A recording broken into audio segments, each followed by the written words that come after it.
2 से 3 करोड़ के दरमियान नुकसान तकरीबन इतना हुआ। जितना हमारे पास स्टॉक होता था वो सारा जल गया। पूरे गिलगित शहर में देखो 1122 जोटियाल यहाँ खोमर से लेकर सकवार तक ये शहर बन गया है। एक गाड़ी यहाँ नहीं है। जब 1122 को हमने कॉल किया तो वो बाजार से इधर आने तक 1 घंटा लग जाता है।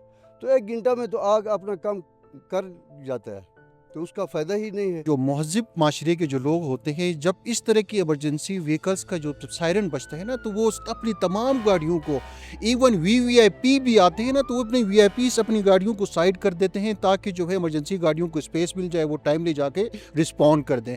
अनफॉर्चुनेटली गिलगित बल्तिस्तान के अंदर हमारी पब्लिक जो है, हम सायरन बजा देते हैं तो आगे से कोई जगह खाली करता है तो दूसरी गाड़ी आकर इसके अंदर आके घुस जाती है, और मतलब हमें जो है कोई इस तरह का कोई फैसिलिटी यहाँ गिलगित बल्तिस्तान के अंदर नहीं है। तो सवाल ये है कि इतना बड़ा जब नुकसान होता है तो इसके ज़िम्मेदार कौन है?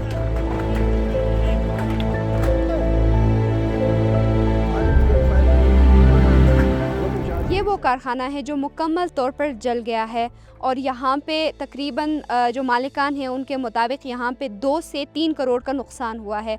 और इसके साथ जो मार्केट है, आग वहाँ तक फैल गई है और तब तक जो है आग पे काबू नहीं पाया जा सका। और यहाँ पे जो लोग हैं उनका कहना है कि अगर रेस्क्यू की टीम बर वक्त यहाँ पे वो लोग पहुँच जाते तो इतना ज़्यादा नुकसान नहीं होता। खुदा ना खास्ता कल को कोई इस तरह का हादसा पेश आता है किसी स्कूल में, किसी मोहल्ले में, तो उसका ज़िम्मेदार कौन होगा? और इतना जो नुकसान हुआ है यहाँ के मालिकान को, यहाँ के कारखानों को, उसका ज़िम्मेदार कौन है? और सवाल ये है कि ये नुकसान तो हुआ है, अब क्या गवर्नमेंट इन लोगों को जो है फैसिलिटेट करेगी? यहाँ के जो मालिकान हैं वो बहुत बुरी तरह जो है मेंटल डिप्रेशन से गुज़र रहे हैं और उनका कहना है कि जिस दिन से यहाँ आग लगी हैं उसके बाद से जो है उनको ना तो नींद आ रही है और वो काफ़ी परेशान हैं। 2017 में यहाँ फिर आग लगी थी। हमने उसके बाद जाकर डीसी वगैरह इंतज़ामिया को हमने बताया कि भाई 1122 की गाड़ी एक जोटियाल एरिया में होना चाहिए। ये तो हमारा कारोबार है, कारोबार नहीं करेंगे हम क्या करेंगे? ठीक है, या तो गवर्नमेंट को चाहे हमें जॉब दे दे, वो भी तो वो नहीं देती है, तो कारोबार करते हैं। पूरे गिलगित शहर में देखो 1122 जोटियाल यहाँ खोमर से लेकर सकवार तक ये शहर बन गया है। एक गाड़ी यहाँ नहीं है। चलो रात को उनको वो है तकलीफ़ है, तो दिन को तो एक गाड़ी यहाँ होनी चाहिए, अड्डे से लेकर खोमर तक एक गाड़ी। तो जब 1122 को हमने कॉल किया तो वो बाज़ार से इधर आने तक 1 घंटा लग जाता है। तो 1 घंटा में तो आग अपना काम कर जाता है, तो उसका फ़ायदा ही नहीं है। जब सर्दियाँ शुरू होती है तो हमारे कारखाना वालों को तमाम का ये सिस्टम होता है गिलगित में कि जीबी के अंदर यानी लकड़ी कम है, शॉर्ट होती जा रही है, शॉर्ट है। हम लकड़ ज़्यादातर बाहर से लाते हैं, अपटाबाद मानसरा वगैरह से ख़रीद के लाते हैं, सूखा लकड़ जाके। हमारे पास जितने जमा पूंजी होती है, हम तकरीबन कारखाने वाला सब का ये निज़ाम होता है कि हम ज़्यादा लकड़ ला के स्टॉक करते हैं। ऐसा कुदरती कोई हादसा हो गया तो उसमें क्या होता है कि हमारा सारा जमा पूंजी उसमें चली जाती है। हम कम से कम 10 से 15 साल पीछे में चले जाते हैं इसमें। आग कहीं भी लग सकता है, दुकान में लग सकता है, कारखानों में लग सकता है। यहाँ बड़े बड़े वो स्कूल्स हैं, पब्लिक स्कूल यहाँ हैं, दूसरे 10-20 स्कूलें यहाँ मौजूद हैं, फिर डॉक्टर्स हैं, यहाँ बड़े बड़े क्लिनिक हैं हमारे, ठीक है कि नहीं है? तो बिजली शॉर्ट सर्किट तो कहीं भी हो सकता है। 15 नवंबर 2025 को जुल्फ़िकाराबाद जुटियाल जो गिलगित सिटी का एक एरिया है, यहाँ पे आग लग जाती है और कुछ ही लम्हे में इर्द गिर्द जितने और कारखाने हैं, यहाँ पे मार्केट हैं, उसको अपने लपेट में ले लेती है। अब आग लगने की वजह क्या है ये अभी मालूम तो नहीं हो सकी। अलबत्ता यहाँ जो काम करने वाले लोग हैं उनका कहना है कि शायद शॉर्ट सर्किट की वजह से यहाँ पे आग लग गई। अगर हम गिलगित सिटी का जायज़ा लें तो गिलगित सिटी के अंदर आबादी काफ़ी ज़्यादा है और यहाँ पे रेस्क्यू की अगर हम बात करें 1122 की तो सहूलत ना होने के बराबर हैं।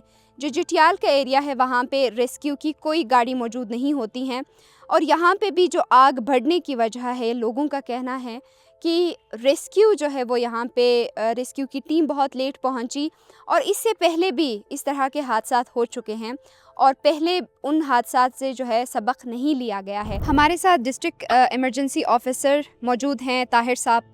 उनसे हम जानेंगे कि उस दिन का जो इंसिडेंट था एक्चुअली क्या हुआ था और जैसे कि लोग कह रहे हैं कि रेस्क्यू 1122 की टीम जो है वो अगर टाइमली पहुंच जाती तो आग पे काबू पाया जा सकता था।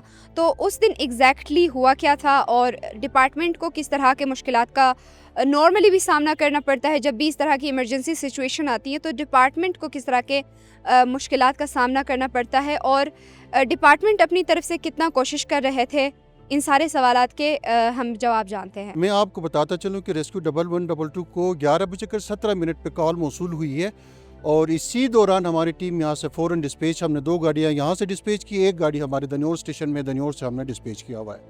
तो पहली गाड़ी जो हमारी ये रैपिड फायर टेंडर है हमारी, ये रैपिड फायर टेंडर ऊपर जब पहुंची है तो इसने टोटल जो टाइम लिया हुआ है वो 17 मिनट का टाइम लिया हुआ। 17 मिनट के टाइम के दौरान ये गाड़ी यहाँ से ऊपर जुटियाल कारखाने में पहुंची है, उसने फायर फाइटिंग शुरू की है। इस गाड़ी का जो बेसिक ये है कि ये गाड़ी के अंदर जो है 1000 लीटर का जो है ना टोटल वाटर कैपेसिटी होती है। ये गाड़ी जब हम उसको 3 बार 4 बार प्रेशर के ऊपर जब हम इसको फायर फाइटिंग कर देते हैं तो ये 3 से 4 मिनट के अंदर ये गाड़ी खाली हो जाती हैं। तो लोगों का अभी जो मीडिया के ज़रिए मुझे पता चल रहा है वो ये है कि एक एम्बुलेंस भी जो आई गई थी जो वहाँ पे आई वापस चले गई। ऐसा नहीं है, ये फर्स्ट रिस्पॉन्डर गाड़ी थी, गाड़ी वहाँ पे पहुँची है, इसने फायर फाइटिंग की है, पानी ख़त्म हो गया, रिफ़िल करने के लिए इसके 4 से 5 मिनट के बाद आप देख सकते हैं मेरे सामने जो गाड़ी है बड़ी फायर, इसको हम कहते हैं कि FTR फायर ट्रक हम इसको कहते हैं। इस गाड़ी के अंदर जो वाटर कैपेसिटी होती है वो 7000 लीटर की वाटर कैपेसिटी होती है। ये गाड़ी वहाँ पे पहुँची है और दन्योर से इसी तरह हमारे पास 5000 लीटर की दूसरी गाड़ी है, वो गाड़ी वहाँ पे पहुँची है। तो 3 गाड़ियों ने एट ए टाइम जो है ना वहाँ पे फायर फाइटिंग शुरू की है। आग जब हमारी टीम ऊपर पहुँची है तब आग फुली डेवलप थी। आपको पता है कि जो लकड़ी है, खुशक लकड़ी ऐसा ईंधन है, जब ये फुली डेवलप हो जाता है तो इस आग को हम रिस्ट्रिक्ट कर सकते हैं, इस आग को मज़ीद फैलने से रोक सकते हैं। एट ए टाइम जो है वहाँ जाके हम इस आग को कंट्रोल नहीं कर सकते हैं। इसकी कुछ वजूहात भी हैं जो मैं आपके साथ बताना चलूँ। हमारे इससे पास 2 हिस्ट्री में बड़े फायर इंसिडेंट जो हैं गिलगित बल्तिस्तान के अंदर हुए हैं। एक PI लिंक रोड के अंदर 2016 में हुआ है, दूसरा ये सस्ता बाज़ार जो है 2022 के अंदर जो हमारा सस्ता बाज़ार का सानिया हुआ है। तब भी हमने ये कहा हुआ था कि गिलगित सिटी के अंदर जो है ना वाटर हाइड्रेंट्स की हमारे पास थोड़ी सी शॉर्टेज है। जो गाड़ियों को रिफ़िल करने के लिए जो टाइम लगता है वो इसी वजह से जब रिफ़िलिंग के लिए गाड़ियां चली जाती हैं तो अल्टीमेट जो है वो टाइम लगता है, जिसकी वजह से जो है ना लोग कहते हैं कि गाड़ियाँ कहाँ हैं, गाड़ियाँ कहाँ चली गई आप लोगों की। तो फायर वाटर हाइड्रेंट्स हमारे पास गिलगित सिटी के अंदर एक ही वाटर हाइड्रेंट है शाही पुल ग्राउंड के अंदर, जो हमें रीफिल करने के लिए 3.5 से 4 घंटे लगाता है एक गाड़ी को, बड़ी गाड़ी को फिल करवाने के लिए। मुझे ये बताएं कि ये जो गाड़ी है, गिलगित सिटी चौंकी आबादी बहुत ज़्यादा है, अब जुटियाल का एरिया है, तो वहाँ पे क्या एक गाड़ी जो है स्टैंड बाई नहीं होना चाहिए कि अगर सर कोई इमरजेंसी सिचुएशन आती है तो यहाँ से वहाँ पहुँचने में काफ़ी टाइम लग जाता है। तो आप लोगों के पास इस गाड़ी के अलावा और कितनी गाड़ियाँ हैं? मैं भी इस वक्त आपको मैंने बता दिया कि गिलगित सिटी के लिए, गिलगित डिस्ट्रिक्ट के लिए हमारे पास 3 गाड़ियां हैं। एक गाड़ी जो है वो ऑफ रोड है, जो इसका कोई मैकेनिकल कोई इशू आ रहा है, इसको हमने भिजवा दिया उसको ठीक करवाने के लिए। तो ये भी गाड़ी आती है, तो जिसका 3000 लीटर है, छोटी गाड़ी है, तो ये गाड़ी भी आती है। तो पूरे गिलगित सिटी के लिए हमारे पास 4 ही गाड़ियाँ हैं टोटल। इसमें से 2 गाड़ियाँ जो है यहाँ पे हमारा जो स्टेशन है गिलगित सिटी का मेन स्टेशन यहाँ पे अवेलेबल हैं, 2 गाड़ियाँ हमारी जो हैं वो दन्योर स्टेशन में अवेलेबल हैं। तो ये जो गाड़ियाँ जो आप बता रही हैं क्या सफिशिएंट हैं, अकॉर्डिंग टू पॉपुलेशन ये गाड़ियाँ सफिशिएंट नहीं है। गाड़ियों की तादाद मज़ीद बढ़नी चाहिए और टाइम को मज़ीद मिनिमाइज़ करने के लिए जो ट्रैफिक कंजेशंस हमारे पास इस वक्त, आपको पता है कि गिलगित के अंदर जो ट्रैफिक कंजेशंस हैं, रोड्स की जो कंडीशंस हैं, जो रेडी बानू ने जो आके रेडी वहाँ पर लगाया हुआ है, जो पार्किंग जो है हमारी गाड़ियों की ऐसी पार्किंग होती है कि जब हम गाड़ियाँ लेके जाते हैं तो वहाँ ट्रैफिक का भी हमें बहुत बड़ा इशू आ जाता है। तो इन्हीं चीज़ों को देखते हुए नंबर ऑफ़ स्टेशन को हमें हमारे डायरेक्टर जनरल साहब, हमारे सेक्रेटरी होम साहब और गवर्नमेंट ऑफ गिलगित बल्तिस्तान इस वक्त इसमें है, इन प्लानिंग में है कि गिलगित के अंदर एटलीस्ट 5 स्टेशन मज़ीद खोले जाएं, ताकि जो है मिनिमम से मिनिमम टाइम के अंदर हम लोगों को बेस्ट फैसिलिटी हम जो है अपनी अच्छी सर्विसेज हम लोगों को दे सकें। जो महज़िब माशरे के जो लोग होते हैं, जब इस तरह की एमरजेंसी व्हीकल्स का जो सायरन बजता है ना, तो वो अपनी तमाम गाड़ियों को, इवन VVIP भी आते हैं ना, तो वो अपने VIPs अपनी गाड़ियों को साइड कर देते हैं ताकि जो है इमरजेंसी गाड़ियों को स्पेस मिल जाए, वो टाइमली जाके रिस्पॉन्ड कर दें। अनफॉर्चुनेटली गिलगित बल्तिस्तान के अंदर हमारी पब्लिक जो है, हम सायरन बजा देते हैं तो आगे से कोई जगह खाली करता है तो दूसरी गाड़ी आकर इसके अंदर आके घुस जाती है, और मतलब हमें जो है कोई इस तरह का कोई फैसिलिटी यहाँ गिलगित बल्तिस्तान के अंदर नहीं है। मैं अवाम उन्नास खुसूसन गिलगित बल्तिस्तान के पढ़े लिखे अवाम से मैं गुजारिश करूँगा कि जब भी इमरजेंसी की गाड़ी सायरन बजाते हुए जब निकलती है तो मेरी इनसे गुजारिश होगी कि इन गाड़ियों को जगह दे, ताकि आपका ही कोई भाई की प्रॉपर्टी जल सकती है, आपका ही कोई भाई जो है कहीं पर किसी मुसीबत में हो सकता है, ताकि ताकि टाइमली उसको रिस्पांस एंड रेस्क्यू की सर्विसेज जो हैं वो मिल सके। वो कौन से इस तरह के इक़दामात हैं जो मामला यहाँ तक ही ना पहुँचे और मामले पे कंट्रोल किया जा सके? जैसे कारखानों में उस तरह के कौन से इक़दामात उनको पहले से करने चाहिए, कारखानों के अंदर स्पेशली, क्योंकि वहाँ पे सूखी लकड़ी और चीज़ें ज़्यादा होती हैं, तो और फिर स्कूलों में, ऑफिसेज़ में, दुकानों में कौन से उस तरह के इक़दामात हैं जो सिचुएशन पैदा होने से पहले ही उनको वो जहन में रखना चाहिए कि हमारे पास ये चीज़ें अवेलेबल होनी चाहिए? जो वो कहते हैं ना कि preventions are better than cure, तो बेसिक ये है कि प्रिवेंशंस पहले से होने चाहिए। प्रिकॉशनरी मेयर्स हमने आज से 3-4 साल पहले हमने तमाम जो कारखाने हैं, टिम्बर करके जो कारखाने हैं, वहाँ पे अपने स्टाफ के साथ हमने इनको कुछ गुजारिशात हमने की थी।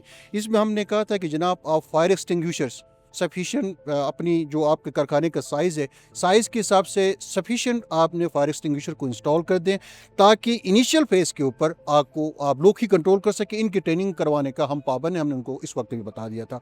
दूसरी हमारी इनसे गुजारिश ये थी कि यार इतना बड़ा आपका कारखाना है, इस कारखाने के अंदर कोई वाटर टैंक इतनी हमारे लिए रखवा दें ताकि जब हम रीफिलिंग का जो कल जो हमने ना आपसे आप लोगों के साथ जो मैंने डिस्कस किया, रीफिलिंग का इशू नहीं आता। अगर वहाँ पे वाटर टैंक मौजूद होता तो हम वहाँ से सक्शन के ज़रिए या हम अपने मोटर के ज़रिए, सक्शन मोटर के ज़रिए अपने गाड़ियों को रीफिल करते और टाइमली जो है वहाँ पे हम इसको बुझा सकते थे।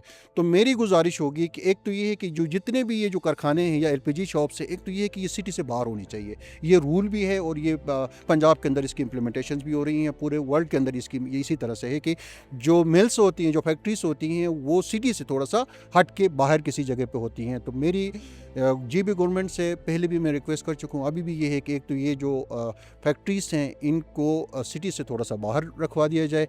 दूसरा, अगर ये तो खैर ना लॉन्ग टर्म पॉलिसी है, शॉर्ट टर्म में ये है कि एटलीस्ट यार हर कारखाने वाला, हर शॉप वाला अपने लिए water tank, fire extinguishers, smoke detectors पहले से ही पता हो, अलार्म से जो फैक्ट्री स्कूल से हैं मतलब स्मोक डिटेक्टर्स लगाएं। अच्छा, जितने भी प्रिकॉशनरी मेयर्स हैं हमारे पास आ जाएं, हम इनको दिखाएंगे भी, इनको हम करवा दे पे। जितने भी हमारे हाई राइज बिल्डिंग्स बन रही हैं, हमारे जो होटल इंडस्ट्री है, इन पे हम जाते हैं, इनको कहते हैं कि यार आपने ये नहीं लगाया, वाटर हाइड्रेंट नहीं लगाया, स्मोक डिटेक्टर नहीं लगाया, इवाक्वेशन आपकी एग्जिट साइंस आपकी कहाँ से होना चाहिए, नियरेस्ट रूट आपका कौन सा है, वो तमाम चीज़ें जो हैं वो हम कम्युनिटी को अवेयरनेस के थ्रू बताते भी हैं। और कारखानों में तो खुसूसन लास्ट टाइम जब ये हादसात हुए थे तो हमने कारखानों में खुसूसी तौर पर जाके मेरे सिग्नेचर के साथ, बल्कि मैं इसका कोई प्रिंट भी मैं आपको दूंगा यहाँ पे, मैंने कहा था कि यार ये चीज़ें अपने अपने कारखानों में करवा दें ताकि जो है हम ये इस लेवल तक ही ना आ जाएं कि जो है ना कि इस तरह के कोई हादसात जो है वो हो सके। ऐसा ना हो कि अगर इस तरह हम बेहतियाती तदाबीर नहीं करते हैं, अगर हम इस तरह के प्रिकॉशनरी मेयर्स नहीं लेते हैं, तो लंदन फायर का ऐसा मतलब हमारा गिलगित सिटी ऐसा है जो लंदन फायर बन सकता है, पूरा शहर को आग से जो है ना वो ले सकता है। इलाज से बेहतर एहतियात बहुत ज़रूरी है कि 1122 के आपको पहले से जो प्रिकॉशंस आपको बताए जाते हैं, चाहे वो होटल्स हों, चाहे वो स्कूल्स हों, मार्केट्स हो, कारखाने हों, आपको पहले से जो प्रिकॉशंस बताते हैं उन पे अमल करें ताकि इस तरह के किसी और बड़े से बड़े नुकसान से बचा जा सके। तो सवाल ये है कि इतना बड़ा जब नुकसान होता है तो इसके ज़िम्मेदार कौन है?